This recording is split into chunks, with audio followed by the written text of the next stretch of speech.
Penjajahan bangsa Eropa telah memberikan dampak yang begitu besar bagi Indonesia. Dampak tersebut masih ada hingga kini dalam berbagai bidang, baik itu bidang politik, hukum, ekonomi, sosial, budaya, maupun ilmu pengetahuan dan teknologi. Dampak penjajahan bangsa Eropa dalam bidang politik berkaitan dengan sistem pemerintahan. Sebelum berada di bawah kekuasaan asing, Indonesia mempunyai sistem pemerintahan sendiri, yaitu sistem pemerintahan tradisional yang berbentuk kerajaan atau kesultanan, di mana dipimpin oleh raja atau sultan yang dibantu oleh orang-orang kepercayaannya, seperti penasihat kerajaan, patih, menteri, dan panglima. Ketika kolonialisme dan imperialisme mulai masuk ke Indonesia, sistem pemerintahan tradisional diganti oleh sistem pemerintahan kolonial. Pemerintah kolonial Belanda membagi sistem pemerintahan menjadi 3 bentuk. Yang pertama disebut dengan pemerintahan Weltbestuur, yaitu kerajaan yang berada di luar struktur pemerintahan kolonial. Artinya, pemerintah pusat memberikan hak otonom kepada suatu daerah untuk mengurusi sendiri daerahnya. Dalam hal ini adalah kerajaan Belanda. Yang kedua adalah Binnenlandbestuur atau pemerintahan yang dipegang oleh orang Belanda yang terdiri dari gubernur jenderal, di mana gubernur jenderal bertugas di tingkat provinsi dan dibantu oleh bawahannya seperti residen, asisten residen, controller, dan asisten controller, di mana residen sampai asisten controller ini bergerak di tataran kabupaten. Yang ketiga adalah Pangreh Praja atau pemerintahan yang dipegang oleh kaum pribumi yang terdiri dari bupati yang dibantu juga oleh patih, kemudian wedana, dan juga asisten wedana. Dari bupati sampai asisten wedana pun bergerak pada tingkat kabupaten, tetapi diawasi oleh Binnenlandbestuur. Itulah dampak dalam bidang politik yang sedikit banyak masih bisa kita temukan pada hari ini.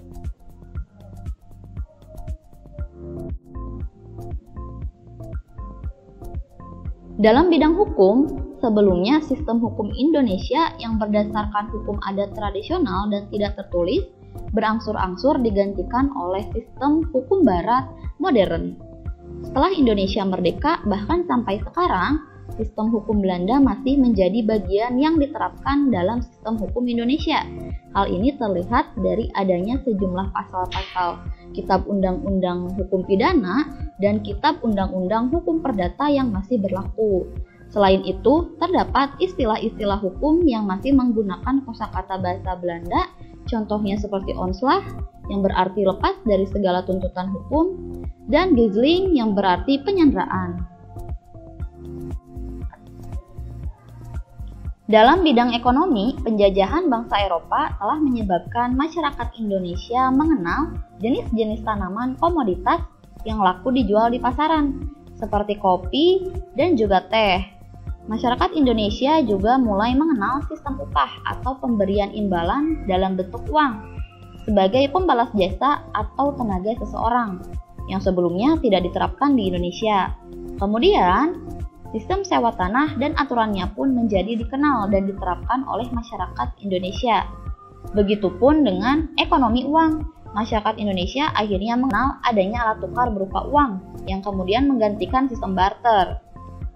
Sistem kerja kontrak antara pekerja dengan pengusaha yang masih dikenal masyarakat Indonesia hingga kini juga merupakan pengaruh dari penjajahan bangsa Barat. Pengaruh penjajahan bangsa Barat dalam bidang sosial bisa terlihat dalam berbagai aspek, seperti stratifikasi sosial. Pada masa kolonial Barat ada penggolongan sosial berdasarkan ras, dengan golongan Eropa berada pada posisi paling atas.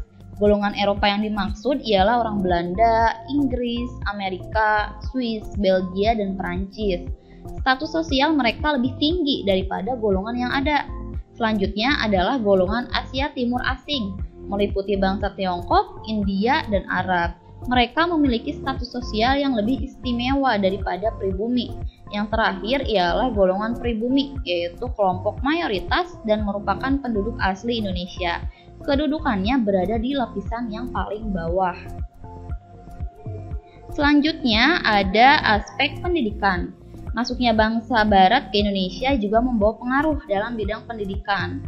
Pendidikan Barat pertama kali masuk ke Indonesia bersamaan dengan masuknya agama Kristen Katolik oleh bangsa Portugis di daerah timur Indonesia, seperti Maluku, sehingga pendirian sekolah oleh Portugis tidak lain merupakan bentuk dari pola penyebaran agama Katolik.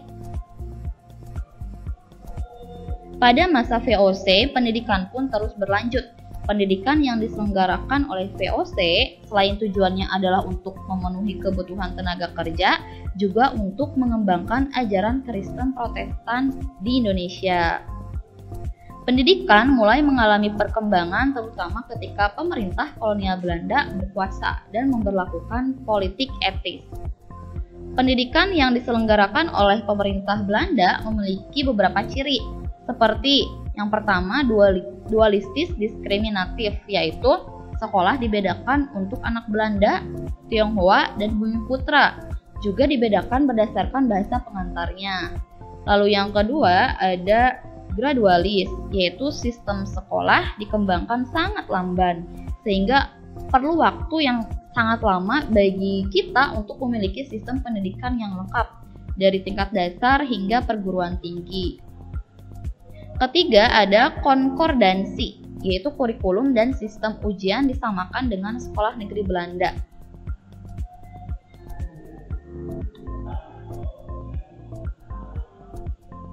Beberapa contoh sekolah yang didirikan pada masa pemerintah kolonial Belanda antara lain pada jenjang pendidikan rendah ada ELS, yaitu sekolah dasar bagi anak keturunan Eropa. Kemudian ada HCS, yaitu sekolah dasar bagi anak keturunan Tionghoa, dan ada juga HIS, sekolah dasar bagi Bumiputra tetapi untuk kalangan bangsawan, dan kemudian ada Volksschule, yaitu sekolah rakyat.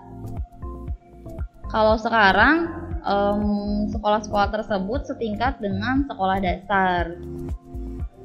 Kemudian pada jenjang pendidikan menengah ada MULO yang setara kemudian dengan tingkat sekolah menengah pertama. Untuk jenjang pendidikan selanjutnya yaitu setelah SMP juga ada yang setingkat dengan SMA yaitu AMS, dan juga ada HBS. Itu adalah contoh dari sekolah-sekolah yang setingkat dengan SMP dan juga SMA. Untuk jenjang pendidikan tinggi dibagi menjadi pendidikan tinggi kedokteran, pendidikan tinggi hukum, dan pendidikan tinggi teknik. Contohnya adalah Stopia, di mana merupakan sekolah kejuruan medis level dengan tingkat universitas yang menjadi cikal bakal dari berdirinya Fakultas Kedokteran Universitas Indonesia. Lalu ada juga Tennis Hogeschool atau sekolah tinggi teknik level universitas yang menjadi cikal bakal ITB atau Institut Teknologi Bandung. Pendidikan yang diselenggarakan pada masa kolonial itu telah melahirkan golongan terpelajar di Indonesia yang nantinya membawa Indonesia mencapai kemerdekaan.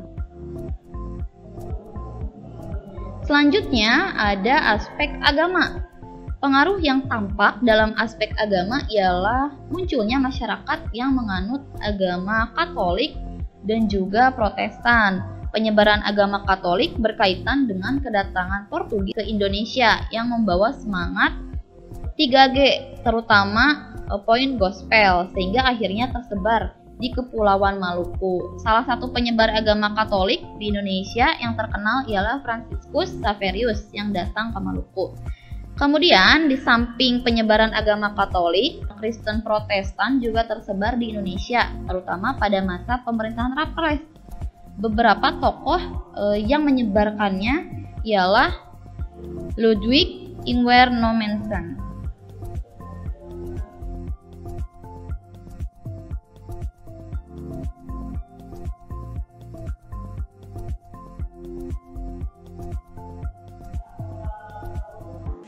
Kedatangan bangsa Barat ke Indonesia juga mempengaruhi kebudayaan bangsa Indonesia, mulai dari musik, arsitektur, kosakata, sampai gaya hidup. Yang pertama ada musik keroncong. Ternyata musik keroncong juga yang kita kenal sekarang ini berasal dari Portugis. Selanjutnya ada arsitektur. Dalam bidang arsitektur, kedatangan bangsa Barat juga mengenalkan hal baru, seperti bangunan-bangunan khas yang kemudian menjadi saksi terhadap segala peristiwa masa lampau. Contohnya bangunan Museum Fathahillah di Kota Tua dengan gaya arsitektur pada zaman Belanda. Juga ada benteng, yaitu Benteng Vredenburg di Yogyakarta sebagai contoh dari arsitektur Belanda. Kemudian dalam aspek bahasa juga terdapat beberapa kosakata Indonesia yang merupakan kata serapan baik dari bahasa Portugis maupun bahasa Belanda. Contohnya, kata bendera ternyata berasal dari kata bandera yang juga dari bahasa Portugis.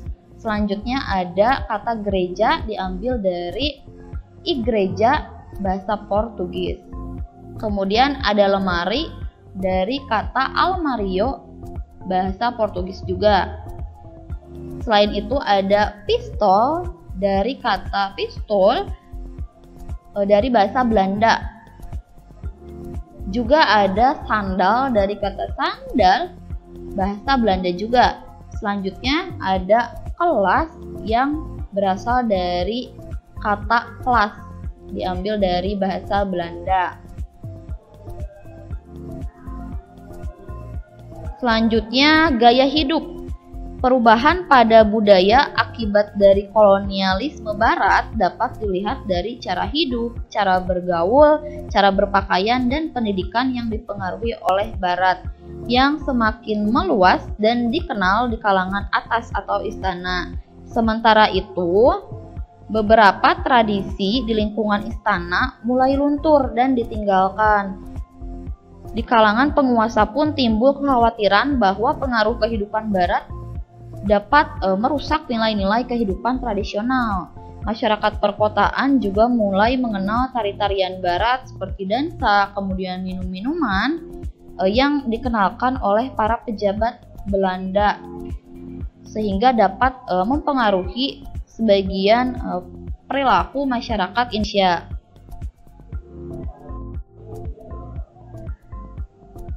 Dalam bidang iptek atau ilmu pengetahuan dan teknologi, pengaruh penjajahan bangsa Barat dapat dilihat dari beberapa hal. Yang pertama, mengenal paham liberalisme. Paham liberalisme mulai dikenal oleh masyarakat Indonesia, terutama ketika pemerintah kolonial Belanda memberlakukan kebijakan pintu terbuka. Masyarakat Indonesia setidaknya mengenal pentingnya kebebasan dan kesetaraan dalam semua bidang kehidupan. Kemudian, masyarakat Indonesia juga mengenal teknologi berbasis mesin. Penjajahan bangsa Barat mengenalkan teknologi berbasis mesin, baik dalam bentuk mesin pengolah hasil bumi, seperti mesin pengolah kelapa sawit menjadi minyak, kemudian teknologi transportasi yang menggantikan transportasi tradisional menjadi modern, seperti contohnya kereta api. Selanjutnya, bangsa Indonesia pun menjadi mengenal teknologi komunikasi dan informasi. Masyarakat Indonesia dapat lebih mudah berkomunikasi karena kehadiran telegraf, kemudian juga telepon, bahkan radio.